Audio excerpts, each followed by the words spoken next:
بسم اللہ الرحمن الرحیم۔ السلام علیکم۔ آپ دیکھ رہے ہیں DDP انالیٹیکا۔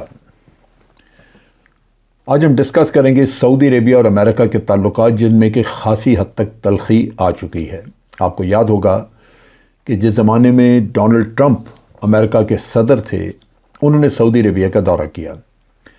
اس دورے میں زبردست استقبال ہوا اور اس استقبال کے نتیجے میں کئی ایگریمنٹ بھی ہوئے، وہاں پہ ہتھیار سپلائی کرنے کے، ویپنز وغیرہ سعودی عربیہ کو دینے کے،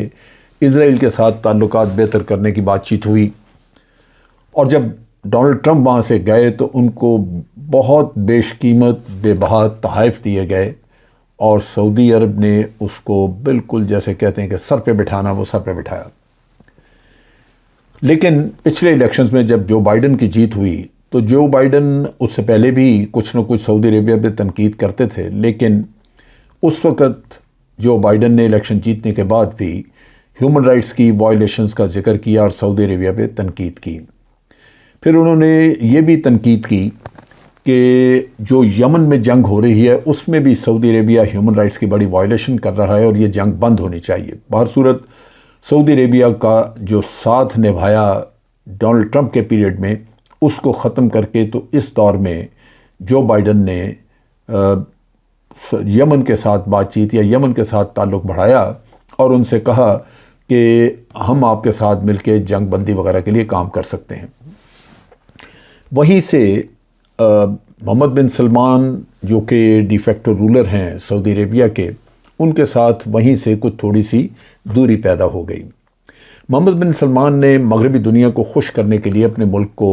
ماڈرنائز بھی کیا اور وہاں پہ خواتین کے معاملے میں بہت ساری کھلی چھٹی دے دی، وہاں کیسینوز بن گئے، وہاں پہ یہ میوزیکل فنکشنز وغیرہ شروع ہو گئے، میوزک کنسرٹس۔ یہ چیزیں ساری کرنے کے باوجود، یعنی یہ ایک وقت پہ ایک سوسائٹی تھی جو بڑی کلوز سوسائٹی سمجھی جاتی تھی، تو مغربی دنیا اس پہ بڑا اعتراض کرتی تھی۔ لیکن ان ساری چیزوں کے باوجود وہاں پہ مغربی دنیا میں اس کو تو کوئی خاص پذیرائی نہ ہوئی ان کاموں کی، لیکن یہ ضرور ہوا کہ ہیومن رائٹس وغیرہ کا قصہ چل نکلا۔ پھر پچھلے دنوں جب جو بائیڈن دورے پہ گئے، سعودی عربیہ آئے، تو وہاں آ کے انہوں نے پھر وہی کہانی جمال خشوگی کے قتل کی چھیڑی، جس کا انہوں نے کہا کہ جی وہ ہیومن رائٹس وائلیشن ہے، تو اس پہ خاصی تکرار ہوئی۔ سعودی عربیہ نے بجائے اس کے کہ وہ عموماً ہوتا ہے کہ پہلے وقتوں میں سعودی عربیہ یا اکثر چھوٹے ملک جو ہیں وہ امریکہ کی تنقید کے سامنے ایک دفاعی سی پوزیشن لے کے تو اپنی صفائیاں پیش کرتے ہیں، لیکن یہاں یہ نہیں ہوا۔ شہزادہ محمد بن سلمان ایک طرح سے آپ کہہ لیجیے کہ اس نے کاؤنٹر آفینسو لانچ کر دیا۔ اس نے کہا کہ ہمیں آپ سبق دے رہے ہیں جمال خشوگی کی وجہ سے کہ جی ہم نے ہیومن رائٹس کی وائلیشنز کی ہیں، تو آپ بتائیں کہ آپ عراق میں کیا کرتے رہے ہیں، افغانستان میں آپ نے کیا کیا، لاکھوں انسان آپ نے مار دیے، یہ ہیومن رائٹس تھے، اور افغانستان میں آپ نے تباہی پھیر کے رکھ دی۔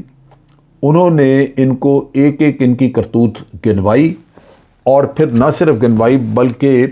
وہ جو ویڈیو کلپس تھیں اس کی وہ انٹرنیٹ پہ ڈال دیں، پبلک میں چھوڑ دیں۔ وہاں پہ اس دورے میں جو بائیڈن نے ریکویسٹ کی محمد بن سلمان سے کہ آپ تیل کی پیداوار بڑھائیں تاکہ انٹرنیشنل مارکیٹ میں تیل اتنا ہو کہ روس سے تیل لینے کی ضرورت نہ پڑے، یا یہ کہ کم از کم تیل کی قیمتیں کافی نیچے چلی جائیں۔ اس سے ایک تو انٹرنیشنلی اکانومیز تیل کی وجہ سے بہت انڈر پریشر ہیں، سو ایک تو پریشر وہ ختم ہوتا۔ دوسری طرف یہ ہے کہ جب انٹرنیشنلی قیمتیں کم ہوتی ہیں تو روس پہلے ہی 30% 30% کم قیمت پہ بیچ رہا تھا بھارت کو اور دوسرے ملکوں کو، تو روس کی آمدن اور بھی کم ہو جاتی۔ سو یہ ایک انٹینشن تھی جو کہ جو بائیڈن وہاں پوری کرنی چاہتے تھے۔ سعودی عربیہ نے امریکہ کے ساتھ بڑا تعاون کیا، ایک وقت میں بڑی مدد کی، اور امریکہ کو جو ایک نمبر 1 اکنامک پاور کا سٹیٹس رہا سالہ سال سے، وہ انہی کی وجہ سے کہ یہ کہیں جا کے غالباً 1973 وغیرہ کی بات ہے کہ وہاں رچرڈ نکسن نے ان سے ایگریمنٹ کیا تھا، جس میں کہ یہ طے پایا تھا کہ سعودی عربیہ اور تیل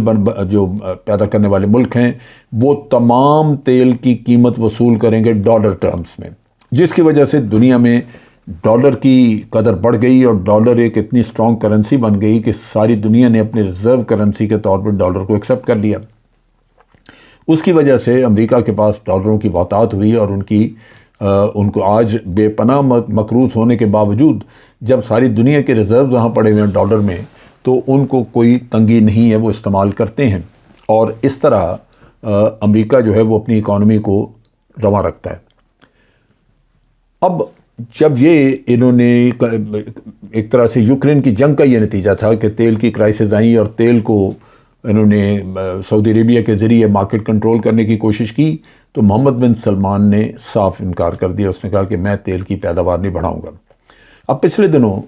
آسٹریا میں اوپیک کنٹریز کی میٹنگ ہوئی جس میں کہ رشیا لیڈ کر رہا تھا، باقی کے سعودی عربیہ اور اس کے علاوہ 12 ملک اور ہیں۔ انہوں نے مل کے فیصلہ کیا کہ یہ 20 لاکھ بیرل تیل اور کم کریں گے۔ 20 لاکھ بیرل تیل کم ہو جانے سے لازمی بات ہے کہ انٹرنیشنل مارکیٹ میں تیل کی شارٹیج بڑھے گی اور اس کی وجہ سے قیمتیں پھر بڑھنا شروع ہوں گی۔ امریکہ نے فیصلہ کیا کہ وہ اپنے جو اس کے اسٹریٹجک ریزروز ہیں اس میں سے وہ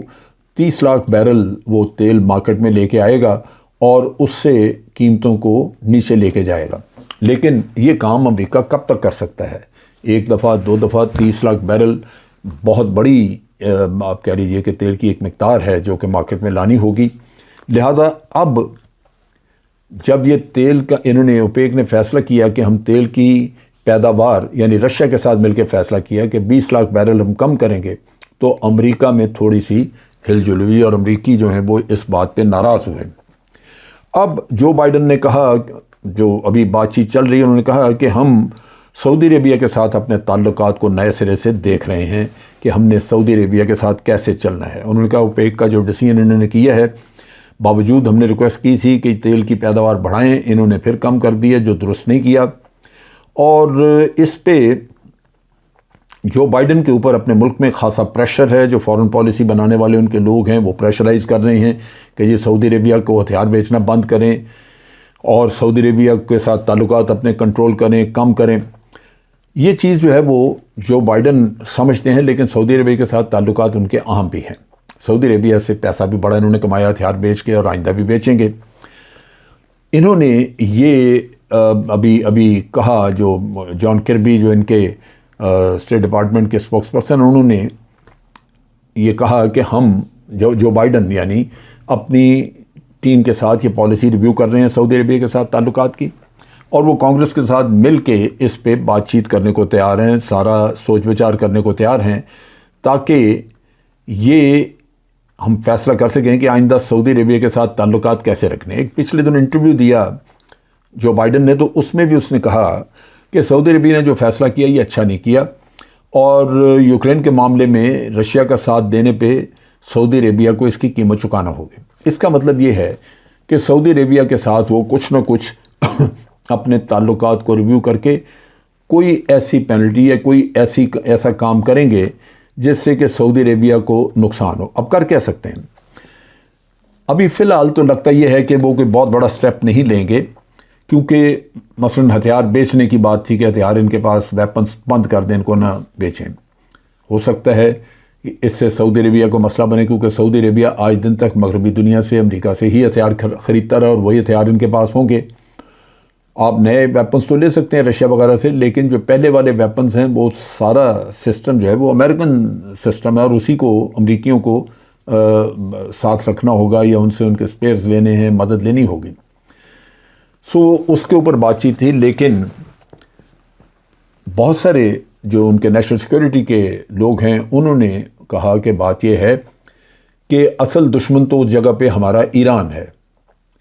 اور ایران کو کنٹین کرنے کے لیے سعودی عربیہ ہتھیار خریدتا ہے، یعنی سعودی عربیہ اور ایران کی دشمنی ہے، جس کی وجہ سے ہمیں ان کو ہتھیار دینے پڑتے ہیں اور دینے ہوں گے۔ لہٰذا ایران کا فیکٹر انہوں نے کہا جی وہ ہم بالکل اگنور نہیں کر سکتے، کیونکہ ایران کا فیکٹر سے تعلق ہے اسرائیل کا، اور اسرائیل کو ناراض کرنا تو امریکیوں کے بس کی بات نہیں ہے۔ اس وجہ سے یہ چیز لگتا ہے کہ وہ ویپنز دینے والا جو قصہ تھا کہ ہتھیار ہم بیچنا بند کریں گے، وہ شاید وہ نہ کر سکیں، کیونکہ ایک طرف ایران فیکٹر ہے، دوسری طرف سعودی عربیہ کیش دیتا ہے، کمائی بھی ہے۔ سو یہ وہ چیز ہے جو کہ جو بائیڈن غالباً یہ قدم نہ لے سکیں۔ اب یہاں پہ وقتی طور پہ تو میرا خیال ہے کہ